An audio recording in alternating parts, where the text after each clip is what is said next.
சுந்தர் சியோட மதகஜராஜா ரிலீஸ் ஆக போகுது. இன்னைக்கு சுந்தர் சியோட பெஸ்ட் 5 மூவி பத்தி பார்க்க போறோம். 5வது ஸ்பாட்ல உள்ளத்தை அளித்தா, கார்த்திக், கவுண்டமணியோட காமெடியில சிக்னேச்சர் சுந்தர் சியோட காமெடி மூவி. கிட்னாப் சீக்வன்ஸ் வேற லெவல்ல இருக்கும் காமெடி. 4வது வந்து அருணாச்சலம்.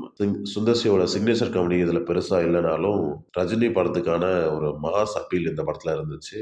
3rd ஸ்பாட்ல இருக்கிறது வின்னர். இந்த படம் ஸ்டோரி வைஸ் ஆவரேஜா இருந்தாலும் வடிவேல வந்து ஒரு பெரிய காமெடியனா வந்து கொண்டு வந்தது இந்த மூவில தான். 2வது ஸ்பாட்ல வந்து கலகலப்பு. ரொம்ப நாளைக்கு அப்புறம் வந்து ஒரு காமெடி ஃபிலிம் வந்து பெர்ஃபெக்ட்டா ஒர்க் ஆனது இந்த படத்துலன்னு சொல்லலாம்.